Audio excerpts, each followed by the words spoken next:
Olá, nesta videoaula vamos falar sobre o último dos pilares do pensamento computacional, né? O pilar de algoritmos.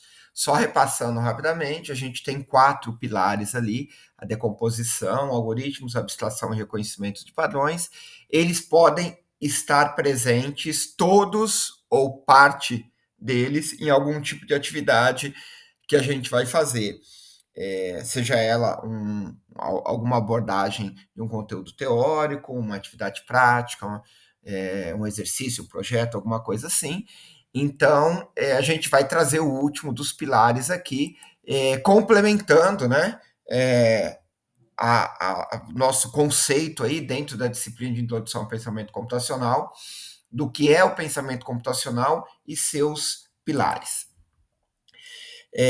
Não existe uma definição formal do que é algoritmo, né? Então, várias são aceitas, mas a ideia básica passa por, né, um algoritmo uma sequência finita de passos bem definidos que levam à resolução de um problema ou realização de uma tarefa. Então, quando a gente fala em algoritmos, a gente tem passos, né? Esses passos, em algum momento, têm que ter um fim, né? Esses passos são muito bem delimitados e eles estão organizados de forma a tentar resolver algo. Ela pode ser expressa, né, de forma visual, através, por exemplo, de um fluxograma, ou textual, instruções que podem ser em linguagem natural nossa, que a gente chama de pseudo-algoritmo, ou numa linguagem já próxima, ou mesmo uma linguagem de programação. O algoritmo é a ideia como a gente organiza tudo isso. Então, um exemplo, né? Tentei pegar alguma coisa bem simples para poder a gente tratar aqui na nossa videoaula, um algoritmo para levar ou não guarda-chuvas ao sair de casa, conforme esteja o tempo. Então, a primeira coisa que a gente faz, observa o tempo ou verifica a previsão do tempo antes de sair de casa. Está chovendo ou a previsão indica chuva? Se sim, leve o guarda-chuva. Se não, não precisa levar e eu posso sair de casa, né, quase tranquilamente, né? Porque a tendência é que, por exemplo, não chova numa situação natural ou praticamente garantido que chova. Então, pensando no fluxograma, tá? Nós pegamos aquela ideia que a gente tem aqui do nosso algoritmo textual e passamos para algo visual. Então, inicia o nosso fluxograma, né? Observar o tempo ou verificar a previsão dos tempos. Está chovendo ou a previsão indica chuva? Se sim, eu pego o guarda-chuva e saio de casa. Se não, eu não preciso levar o guarda-chuva e saio de casa da mesma forma. Tá? Então, é uma forma da gente resolver um problema que a gente tem, que é a tomada de decisão de sair de casa ou não com o guarda-chuva, de uma forma tratando como um algoritmo. Observa que nós não estamos pegando um problema com natureza computacional, né? Ou seja, a gente não tem foco de implementar isso daqui, só de resolver um problema que a gente tenha no mundo real. Então, algumas características dos algoritmos. Como a gente já comentou na própria definição, é uma sequência ordenada de passos. Ele deve ter clareza e precisão nas instruções, ou seja, cada passo é muito bem determinado. Finitude deve terminar em algum momento, ou seja, aquele planejamento chega ao seu fim. Efetividade, né? Cada passo tem que ser passível de ser executado. Não adianta eu inventar uma coisa que não tem como ser feita.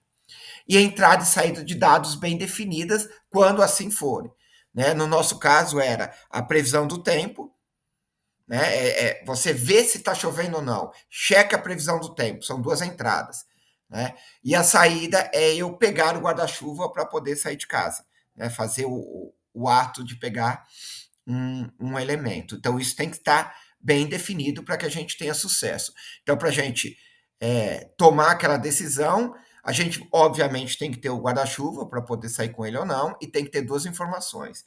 Visualmente, já ver se está chovendo, tá? Ou a previsão do tempo, que a gente pode checar de outras formas possíveis.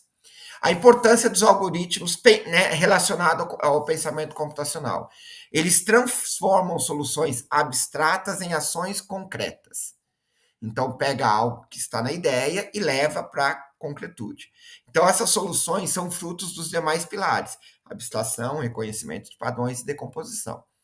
Então, normalmente você usa o algoritmo, tá? Seja ele para escrever, registre como você fez algo, é o algoritmo que ele vai registrar. Tá? Mas você teve que ter ações antes de chegar no algoritmo. Então, ele vai transformar algo que estava abstrato em ações concretas para nós, né? E isso permite, por exemplo, você entender como o aluno pensa, como ele raciocina, ou um grupo definir melhor os papéis deles dentro de um pequeno projeto e assim por diante. Permitem automatizar tarefas quando tratamos do pensamento computacional plugado. Então, você pode levar algo para o computador para ele fazer para nós, por exemplo. E ajudam a aprimorar o raciocínio lógico. Exemplos de algoritmos na educação, por exemplo, plugado, você pode estar usando o Scratch, que é uma organização de blocos em sequência lógica. Então, você pode usar essa ferramenta para demonstrar um algoritmo, uma resolução lógica daquilo. O desplugado, por exemplo, uma sequência de comandos para um robô executar uma tarefa. O robô pode ser seu colega de sala, chegue até tal local, pegue algo que está numa mesa e leve para outra, e a gente vai dando essa sequência de comandos para que ele faça isso. É uma atividade legal de se brincar em sala de aula. E, por exemplo, atividade de receita, seguir os passos exatos para preparar uma determinada receita que a gente tenha de brigadeiro, de pipoca, de qualquer coisa do gênero. Por último, vamos, né, trazer a ideia de identificar, como identificar a possibilidade de uso de algoritmo nas atividades educacionais. Se há uma sequência lógica de ações bem definidas, dá para levar para o algoritmo. Por exemplo, quando você vai fazer uma divisão ou multiplicação, tem uma sequência lógica? Tem. Então, isso pode ser transformado, discutido na forma de um algoritmo para as crianças entenderem o passo a passo daquilo. Ou, por exemplo, identificar um relevo dentro de uma situação geográfica, né? Identificar a vegetação. Então, tudo isso tem uma série de passos que a gente pode checar para chegar à conclusão daquilo. O aluno consegue prever os passos necessários para atingir o objetivo? Se ele conseguiu, é porque ele fez um algoritmo, mesmo que não expresso visualmente, né, na forma de uma imagem ou na forma textual, mas ele consegue, ele gerou um algoritmo para aquilo. Né? O registro disso é interessante para ele fortalecer a forma que ele fez e a gente entender como ele resolveu aquilo. As instruções são claras, finitas e executáveis? Se sim, gera um algoritmo. O aluno testa e corrige a ordem dos passos para obter o resultado esperado? Ou seja, se ele fizer aquilo, ele chega onde ele quer? Se sim, é um algoritmo. Então a gente finaliza aqui um bate-papo sobre o pensamento computacional e seus pilares, e depois a gente passa mais para frente na disciplina com as aplicações. Um abraço para vocês.